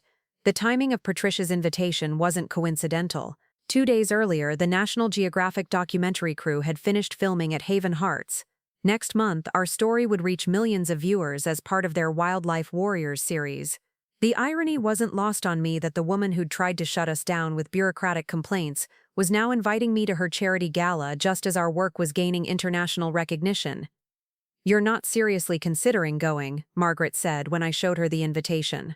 She was reviewing vendor contracts for our upcoming grand opening, scheduled to coincide with the documentary premiere. "Actually, I am. Sarah, that woman tried to destroy everything you've built here. She filed false complaints, provided personal information to try to get you shut down, and failed spectacularly," I finished. "Margaret, I'm not the same person who sat at that dinner table 6 months ago letting them call me a crazy cat lady. I'm not going to Patricia's gala to make peace. I'm going because it's time she understood exactly what she tried to destroy." The black dress I chose for the gala was simple but elegant, nothing like the thrifted outfit I'd worn to my father's birthday dinner. Everything about my appearance that night was intentional. The confidence in my posture, the clarity in my voice, the knowledge that I was no longer seeking anyone's approval. The Riverside Country Club hadn't changed, but everything else had. As I walked through the same dining room where my family had dismissed my work as a waste of my education, I was approached by people I'd never expected to see. "Sarah Coleman. I've been hoping to meet you," said Elizabeth Morrison, wife of the bank president. "My daughter goes to Cornell, and she says everyone in the veterinary program is talking about your internship opportunity." Before I could respond, Dr. Harrison Walsh, the county's most prominent pediatrician, joined our conversation. "Miss Coleman, I understand you're developing a therapy animal program. We'd love to discuss bringing some of your animals to work with our young patients." As the evening progressed, I found myself surrounded by people who 6 months ago would have politely nodded and changed the subject when my work came up. Now they wanted partnerships, volunteer opportunities, and advice on starting similar programs in their communities. Patricia watched from across the room, her expression unreadable as she observed person after person approaching me with respect and enthusiasm. She'd positioned herself near the silent auction tables, where photographs of her various philanthropic activities were displayed alongside items for bidding. When she finally approached me, it was during a quiet moment between conversations. "Sarah, thank you for coming. You look successful." "I am successful," I replied simply. "Yes, I can see that. Everyone's talking about your documentary, your expansion. It's quite impressive." I waited, knowing she hadn't invited me here for small talk. "I wanted to apologize," she said, her voice lower now, "for the complaint I filed, for the things I said about your work. I was wrong. Were you?" She looked surprised by my lack of immediate forgiveness. "I thought I was protecting you. I thought you were in over your head, that you needed help seeing that there were better options for your life." "Better according to whom?" "Sarah, you have to understand, when I married your father, you were this brilliant young woman who seemed to be throwing away every opportunity. Living in a barn, spending your inheritance on veterinary bills, turning down job offers to play with animals, to save animals," I corrected, "to build something that matters. I know that now, but then it looked like self-destruction. It looked like someone running away from real responsibility." I studied her face, this woman who'd spent years trying to reshape me into her vision of what success should look like. "Patricia, can I ask you something? What have you built? What legacy are you creating that will outlast your lifetime?" She gestured toward the auction tables. "I've raised millions for charitable causes over the years. The hospital wing we're funding tonight, the scholarship program at the university, you've raised money for other people's visions," I said gently, "which is admirable. But what have you created yourself? What problem have you solved that no one else was solving? The question hung between us like a challenge she hadn't expected. I've been a community leader, she said, but her voice lacked its usual conviction. And I've been a world changer. The facility we're opening will train veterinarians who'll work across the globe. The rehabilitation techniques we've developed are being studied in 12 countries. The animals we've saved have gone on to become therapy animals, service animals, beloved family members who've enriched thousands of lives. Patricia was quiet for a long moment, processing words I would never have had the confidence to speak 6 months ago. I underestimated you, she finally admitted. You did more than underestimate me. You actively tried to sabotage work you didn't understand. You used your political connections to attack something beautiful because it didn't fit your narrow definition of respectability. I thought I was helping. No, I interrupted. You thought you were controlling. There's a difference. Marcus appeared at Patricia's elbow, having obviously been sent to diffuse what looked like an increasingly tense conversation. Sarah, great to see you here. Patricia, Mom, everything okay? I looked at my brother, remembering his casual dismissal of my work as playing house with strays. He seemed smaller now, less sure of himself in the face of my visible success. Everything's fine, I said. Patricia and I were just discussing the difference between building something and managing something. Right, Marcus said uncomfortably. Well, I wanted to tell you I've been following your story in the news. Pretty amazing stuff. The whole family's proud of you. The whole family? Well, I mean, we always knew you were passionate about animals. We just didn't realize you were building something so substantial. Substantial enough to make you proud now that it's been validated by major media and millions of dollars in funding. Marcus's face reddened. That's not fair, Sarah. We've always supported you. Have you? Because I remember sitting at Dad's birthday dinner while you called me a crazy cat lady. I remember Patricia filing complaints to try to shut down my work. I remember feeling like I had to apologize for caring about something that actually mattered. We were concerned. Patricia began. You were embarrassed, I said. Embarrassed that I wasn't living the conventional life you thought I should want. Embarrassed that I was passionate about something you didn't understand. Dr. Chen appeared at my side, having attended the gala as my guest and colleague. Her presence immediately shifted the dynamic of the conversation. Patricia, Marcus, I don't think you've met Dr. Lisa Chen, our chief veterinarian and my partner in developing the rehabilitation protocols that are being studied internationally. Dr. Chen shook their hands with professional courtesy. Sarah's work has revolutionized how we approach animal trauma recovery. The techniques we've developed here are being implemented in facilities across 3 continents.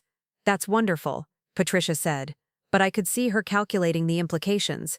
This wasn't just local success anymore, this was international recognition. Actually, Dr. Chen continued, we're hosting a symposium next month for veterinarians from around the world. Maybe you'd like to attend, see what Sarah has built firsthand. Before either of them could respond, the evening's program began. I found myself seated at the head table, not because of family connections but because I'd been invited as the evening's featured speaker about innovative approaches to community service. Standing at the podium, looking out at the same crowd that had once seen me as Patricia's eccentric stepdaughter, I felt the full weight of how much had changed. 6 months ago, many of you knew me as someone who lived with too many animals and didn't seem to have her life together, I began, and scattered laughter rippled through the audience. Some of you may have wondered why I was spending my inheritance on veterinary bills instead of building a conventional career. I found Patricia and Marcus in the crowd, both looking uncomfortable. Tonight, I want to talk about what happens when we stop asking whether someone's passion is respectable and start asking whether it's effective. When we stop measuring success by conventional standards and start measuring it by impact. I told them about Hope, the terrier who'd arrived dying and was now a certified therapy animal working with children in the hospital's pediatric ward. I talked about Titan, the aggressive dog who'd become one of our most gentle ambassadors.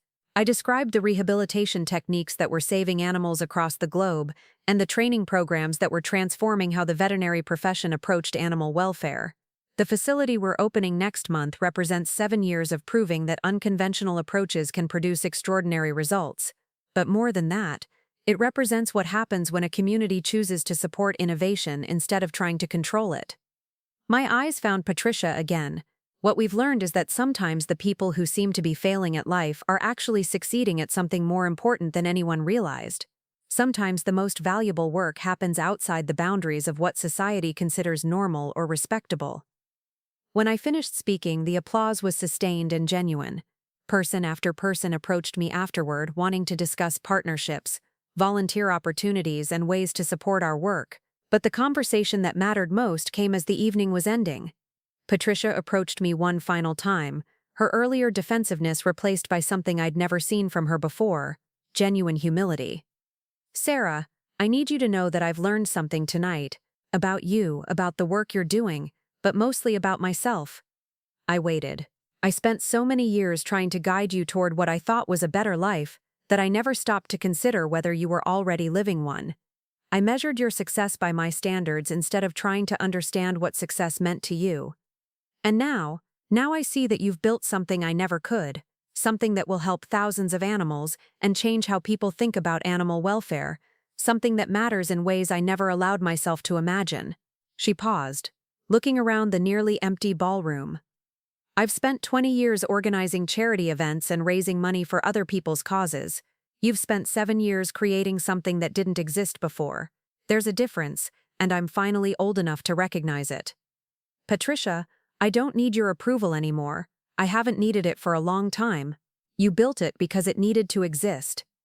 As I drove home that night, past the construction lights illuminating our nearly completed facility, I reflected on how different this confrontation had been from what I'd expected. I'd prepared for defensiveness, for justification, for the same old arguments about practical life choices. Instead, I'd discovered something more powerful. I no longer needed to convince anyone of the value of my work. The work spoke for itself. The results were undeniable. The impact was measurable and growing. The confrontation I'd thought would be about defending my choices had instead become a demonstration of how completely those choices had vindicated themselves. Patricia and Marcus hadn't changed their minds because I'd argued better. They'd changed their minds because success was impossible to ignore. The next morning, I found an envelope slipped under my office door.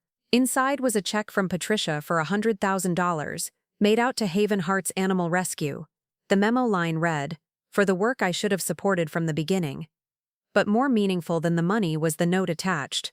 "Sarah, I'm proud to be connected to what you've built. Thank you for not letting my narrow vision limit your extraordinary one." I sat in my office holding the check and looking out at the facility that would soon host veterinarians from around the world, and realized that the confrontation was finally over.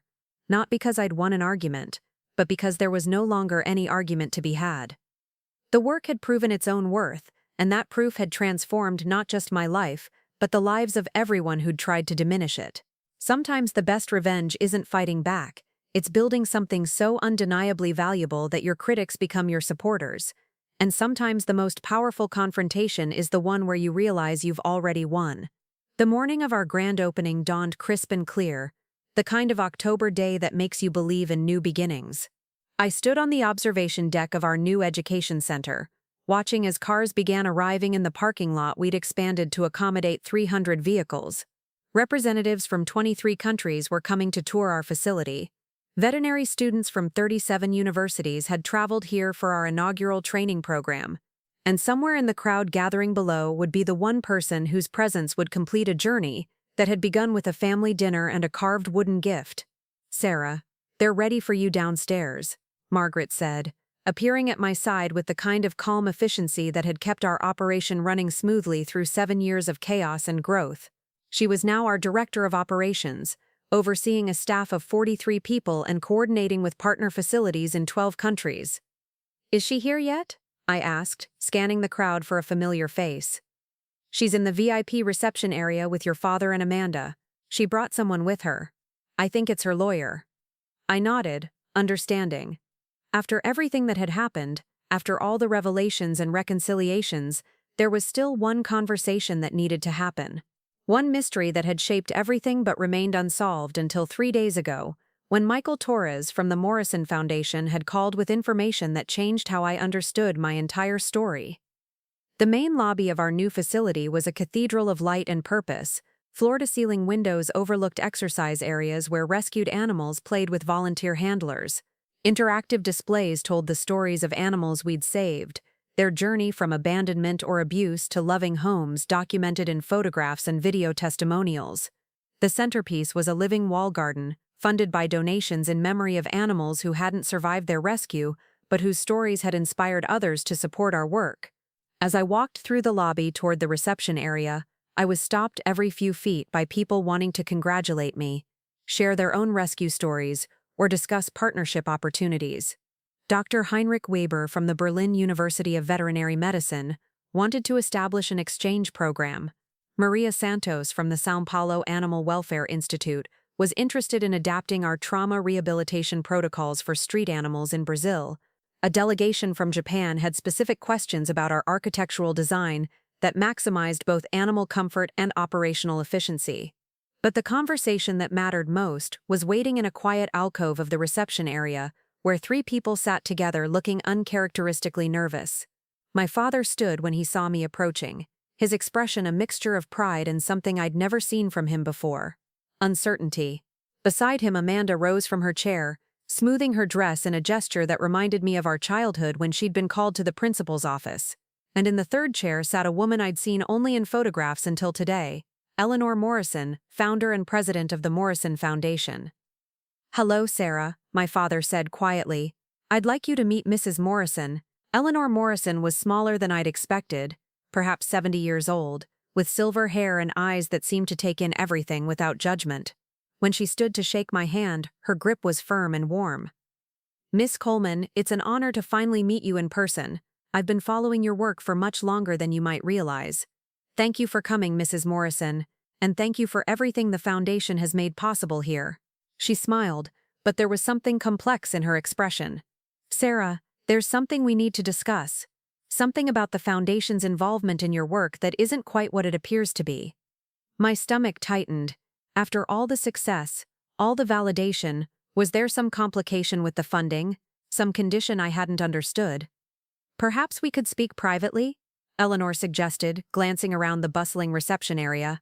I led them to my office, the same space where I'd written my manifesto on that sleepless night months ago, where I'd received the phone call that changed everything. But now the walls held framed photographs of our international partnerships, architectural awards for the new facility, and letters from families whose lives had been enriched by animals we'd saved. Eleanor Morrison settled into the chair across from my desk and folded her hands carefully. "Sarah, I need to tell you something that may surprise you. The Morrison Foundation's interest in your work didn't begin with your grant application. It began 7 years ago, when you first opened Haven Hearts. I don't understand. The Foundation has been monitoring your work since your first year of operation. We've been quietly supporting you in ways you never knew about." My father cleared his throat. "Sarah, Mrs. Morrison asked me to be here because there's something about your mother's will that I never told you." I felt the ground shifting beneath me. "What about Mom's will?" Eleanor leaned forward. "Your mother established a trust before she died, Sarah, a substantial trust, specifically designated to support your work with animals. She named me as the executor, with instructions to provide funding only if certain conditions were met." "What conditions?" "That you pursue your passion despite opposition from others, that you demonstrate commitment to animal welfare over a period of at least 5 years, and that you build something sustainable that could serve as a model for others." My father's voice was barely above a whisper. "She knew, Sarah. Your mother knew that we would try to discourage you from following this path. She knew we'd see it as impractical, financially risky, socially unconventional, and she wanted to make sure you had the resources to succeed despite our doubts." I stared at them, processing information that recontextualized everything I thought I knew about my journey. "How much money are we talking about?" Eleanor's answer made the room spin. $23 million. Your mother left $23 million in trust for your animal welfare work. $23 million? The Foundation grants were just the beginning, Sarah. The real funding comes from your mother's estate, money she accumulated over decades of careful investing, specifically to support the work she knew you were meant to do. Amanda spoke for the first time. "Sarah, Mom talked to me about this before she died.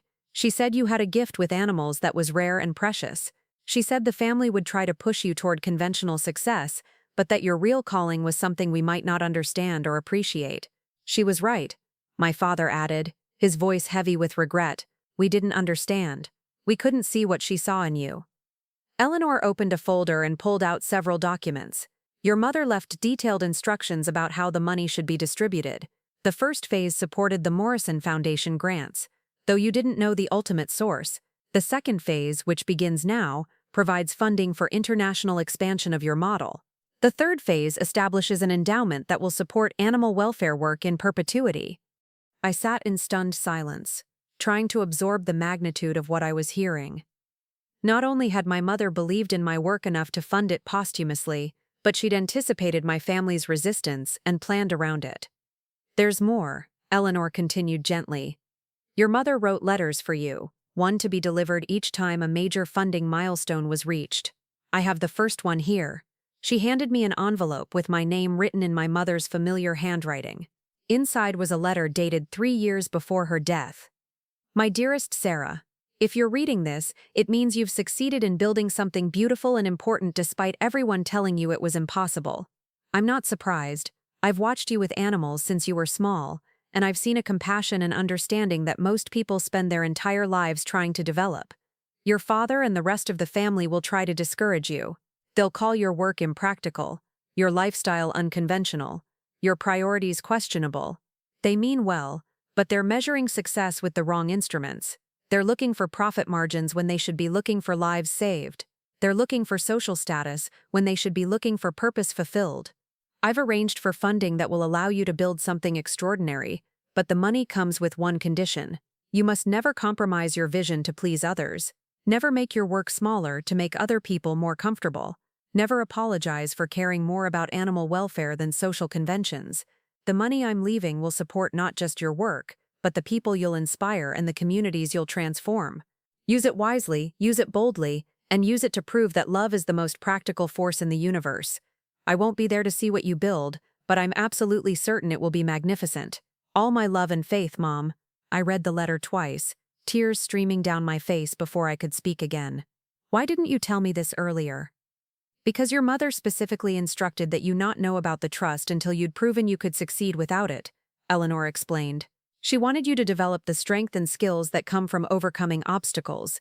She wanted you to build something that was truly yours, not something funded by family money. My father reached across the desk and took my hand. Sarah, your mother was wiser than any of us realized. She knew that if we'd told you about the trust from the beginning, we might have influenced your decisions. We might have tried to control how you used the money, or pressured you to build something safer and more conventional. Instead, Amanda added, you built something that exceeded everyone's expectations, including Mom's. You've created a model that's being studied and replicated worldwide. You've proven that your approach works better than traditional methods. Eleanor stood and walked to the window overlooking our animal exercise areas. Sarah, your mother's trust will fund the establishment of Haven Heart's model facilities in 15 cities over the next 10 years. It will endow veterinary scholarships for students committed to animal welfare, and it will create a research foundation dedicated to advancing rehabilitation techniques for traumatized animals. But most importantly, my father said, it validates everything you've built here, everything you've sacrificed for, everything you've been criticized for, everything you've fought to protect. The intercom on my desk buzzed with Margaret's voice. Sarah, they're ready to begin the grand opening ceremony. The international delegation is assembled in the main hall. I stood slowly, still processing the revelations of the past hour. My mother had not only believed in my work but had secretly funded its success.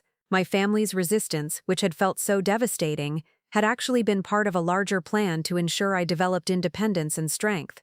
And the work that had begun as one woman's determination to save abandoned animals was now positioned to transform animal welfare on a global scale. There's one more thing, Eleanor said as we prepared to leave my office. Your mother left specific instructions about this moment. She said that when you learned about the trust, you should know that her greatest pride wasn't in the money she was leaving you, but in the woman she knew you'd become in earning it. We walked together toward the main hall, where 800 people had gathered to celebrate the opening of a facility that represented 7 years of perseverance, innovation, and love.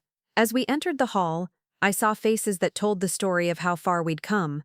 Volunteers who'd given thousands of hours to help animals heal, veterinarians who'd donated expertise and equipment, families who'd adopted rescued animals and discovered the joy of giving second chances. But scattered throughout the crowd were the animals themselves, our success stories who'd returned with their families to celebrate. Hope, the terrier who'd arrived dying and was now a certified therapy animal. Stella, the German shepherd who'd transformed from aggressive and fearful to gentle and loving. Titan, the Rottweiler who'd been labeled dangerous but had become one of our most trusted ambassadors.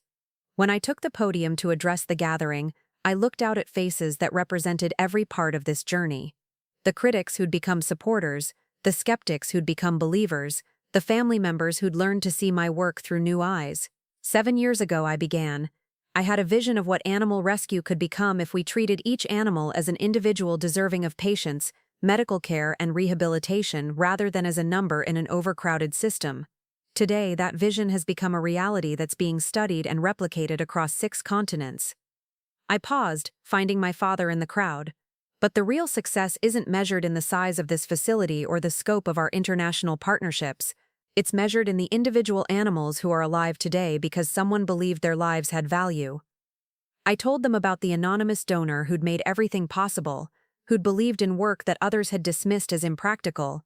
I talked about the ripple effects of rehabilitation, how a single rescued animal could become a therapy animal helping children heal, or a service animal changing a disabled person's life, or simply a beloved family member teaching children about compassion and responsibility. What we've learned here is that there's no such thing as an unwanted animal, only animals who haven't yet found the right situation. There's no such thing as a hopeless case, only cases that require more creativity, patience, and love than conventional approaches provide. As I concluded my remarks, I realized that this moment represented not just the culmination of 7 years of work, but the beginning of something much larger. The model we'd developed would soon exist in communities around the world. The techniques we'd pioneered would save hundreds of thousands of animals. The vision my mother had supported would touch lives across generations. After the ceremony, as guests toured the facility and international delegates discussed partnership agreements, I found myself standing alone in the memorial garden we'd created for animals who hadn't survived their rescue but whose stories had inspired others to support our work. My father joined me there, reading the names engraved on the memorial wall. "She would be so proud," he said quietly. "I know. I can feel her here.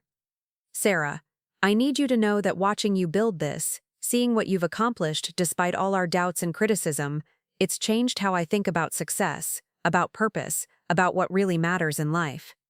I nodded, finally understanding that my mother's plan had worked perfectly.